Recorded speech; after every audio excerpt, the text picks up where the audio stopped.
அதிகமாக கடன் வாங்கி இருக்கக்கூடிய மாநிலம். அந்த அறிவுரைகளை எல்லாம் இந்த அரசு பின்பற்றவில்லையா என்கின்ற சந்தேகம் வருகிறது. ஒன்றிய அரசு அறிவித்த திட்டத்தை நாங்க செயல்படுத்த மாட்டோம், அதுக்கு பதிலா நாங்க ஒரு வேற பேர் கொடுப்போம் அப்படிங்கிற அந்த ஒரு மத்திய அரசுக்கு எதிரான மனப்போக்கு தான் நிறைய இடங்கள்ல பார்க்க முடிகிறது. தமிழகம் தொழில் வளர்ச்சியில் இருக்கிற மாநிலம்னா கூட அதிகமாக கடன் வாங்கி இருக்கக்கூடிய மாநிலம். அதுவும் அழகான தமிழ் நடையோடு தடையின்றி படித்தார் என்பதை தவிர சிறப்பாக சொல்லிக் கொள்வதற்கு எதுவும் இல்லை. நிறைய திட்டங்களில் அறிவிப்புகள் எல்லாமே மத்திய அரசு திட்டங்களுடைய அறிவிப்புகளை ஒட்டி அதற்கு இன்னொரு பெயர் கொடுத்து அறிவித்த திட்டமாகத்தான் இருக்கிறது. அது நகர்ப்புற மேம்பாட்டுக்கு ஸ்மார்ட் சிட்டி திட்டமாக இருக்கலாம், அனைவருக்கும் வீடு வழங்குகின்ற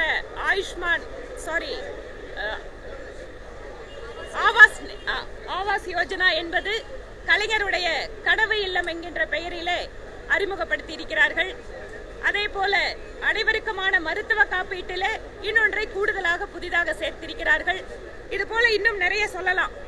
மத்திய அரசு திட்டங்களில் இருக்கக்கூடிய அதே மாதிரியான திட்டங்களை வைத்துக் கொண்டு அந்த நிதியுதவியோடு செயல்படுத்தக்கூடிய திட்டங்களுக்கெல்லாம் புதிதாக அறிவிப்புகளை வெளியிட்டிருக்கிறார்கள் தமிழக அரசு. அதே போல அடையாறு கால்வாய், அடையாறு ஆறினை தூய்மைப்படுத்துகின்ற பணி கிட்டத்தட்ட இன்றைய முதலமைச்சருடைய தந்தையார் காலத்தில் இருந்து சொல்லப்படக்கூடிய பணி. ஆனால் அதில் எந்தவிதமான முன்னேற்றமும் இல்லாமல் ஒவ்வொரு முறையும் வெறும் அறிவிப்புகளாகவே இருந்து வருகிறது. அதிலும் குறிப்பாக கோவைக்கு மெட்ரோ ரயில் திட்டத்துக்கு கடந்த முறை ₹1 நிதி ஒதுக்கினார்கள்.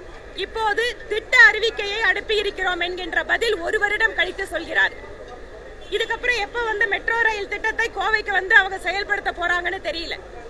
இது போல கோவையில விளாங்குறிச்சி பகுதியில ஏற்கனவே கட்டப்பட்டு வருகின்ற டைடல் பார்க்கை ஏதோ புதிதாக திறக்கப்படுகின்றது போல ஒரு அறிவிப்பு கொடுத்திருக்காங்க. இவையெல்லாம் பார்க்கின்ற பொழுது இந்தியாவிலேயே அதிகமாக கடன் வாங்கி இருக்கக்கூடிய மாநிலம். முதல் பட்ஜெட்டிலே பல சிறப்பான உலக அளவில் இருக்கின்ற பொருளாதார நிபுணர்களை எல்லாம் ஆலோசகர்களாக வைத்திருந்து தமிழக அரசு மீண்டும் 3வது முறையாக பட்ஜெட் கொடுக்கும் போது இவ்வளவு பற்றாக்குறையோடு கொடுக்கிறார்கள் என்றால் அந்த உலக பொருளாதார நிபுணர்களுக்கு செலவு செய்த தொகை எவ்வளவு, அவர்கள் கொடுத்த அந்த அறிவுரைகளை எல்லாம் இந்த அரசு பின்பற்றவில்லையா என்கின்ற சந்தேகம் வருகிறது.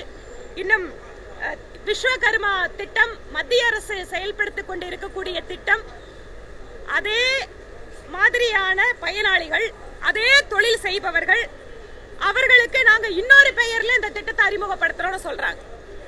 எவையெல்லாம் ஏற்கனவே இருக்கின்ற திட்டங்களோ அதை சிறப்பாக செயல்படுத்துவதை விட்டுவிட்டு ஒன்றிய அரசு அறிவித்த திட்டத்தை நாங்க செயல்படுத்த மாட்டோம், அதுக்கு பதிலா நாங்க ஒரு வேற பேர் கொடுப்போம் அப்படிங்கிற அந்த ஒரு மத்திய அரசுக்கு எதிரான மனப்போக்கு தான் நிறைய இடங்கள்ல பார்க்க முடிகிறது.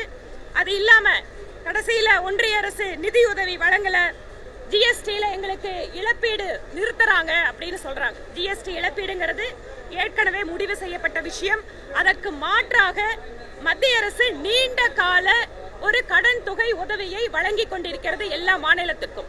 அதையெல்லாம் வசதியாக மறந்துவிட்டு இந்த நிதிநிலை அறிக்கையிலே மத்திய அரசை குற்றம் சொல்வது போல சில விஷயங்களை சேர்த்து ஒரு அறிக்கையை கொடுத்திருக்கிறார்கள். புதிதாக சொல்வதற்கு எதுவும் இல்லை. நன்றி.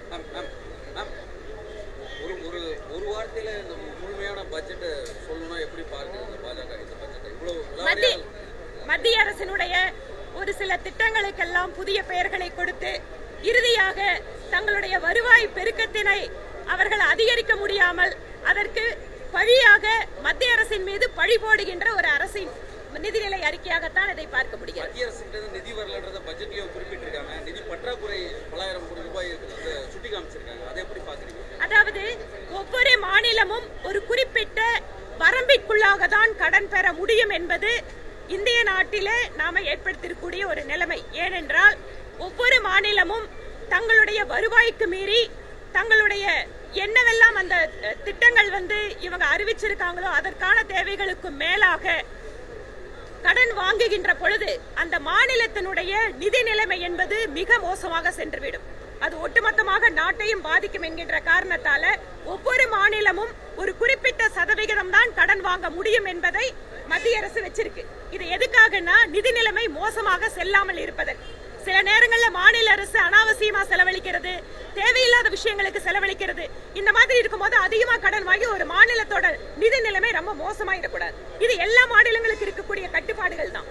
ஆனால் தமிழகம் தொழில் வளர்ச்சியில் இருக்கிற மாநிலம்னா கூட அதிகமாக கடன் வாங்கி இருக்கக்கூடிய மாநிலம். அதுவும் கடந்த 2.5 ஆண்டுகளுக்குள்ளாக அதிகமாக கடன் பெற்றிருக்கிறார்கள். ஆனாலும் கூட நம்மளோட மின் பகிர்மான கழகத்தினுடைய இழப்பு, போக்குவரத்து கழகங்களுடைய இழப்பு, வரி வருவாய் மேம்படுத்துவதற்கு எதுவும் உருப்படியான திட்டங்கள் இல்லாமல் இருப்பது, இதன் காரணமாக தமிழ்நாடு ஒரு வளர்ந்த மாநிலம் இருந்தாலும் கூட பற்றாக்குறை பட்ஜெட்டாக போட வேண்டிய சூழல் இவர்களுடைய மேலாண்மையின் காரணமாக வந்திருக்கிறது. 94,060 கோடி ரூபாய் நிதி பற்றாக்குறை இருக்குன்னு சொல்றாங்க.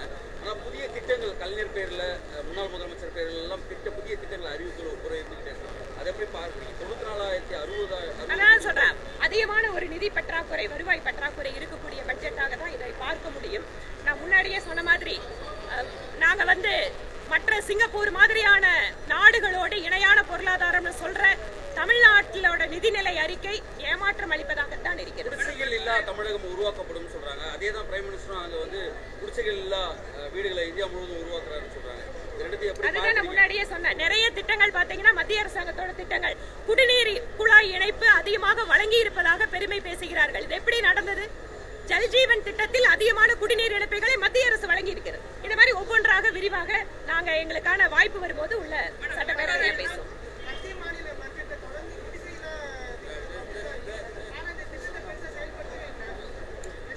ஆவாஸ் யோஜனா அப்படிங்கிறது அனைவருக்கும் வீடு திட்டம். தகுதி வாய்ந்த ஏழைகள் எத்தனை பேர் வீடு கட்டினாலும் அதற்கு உதவி செய்வதாக இப்போ இல்ல, 2019ஆம் வருடமே மத்திய அரசு அறிவித்தது. ஆனால் மாநில அரசினுடைய பங்களிப்போடு தான் அந்த திட்டத்தை நிறைவேற்ற முடியும். இப்பவும் மத்திய அரசு எத்தனை லட்சம் வீடுகளுக்கு வேணாலும் பணம் கொடுக்கறதுக்கு தயாரா இருக்காங்க. ஆனா இவங்க இதுல டார்கெட் ரொம்ப குறைச்சுதான் வச்சிருக்காங்க.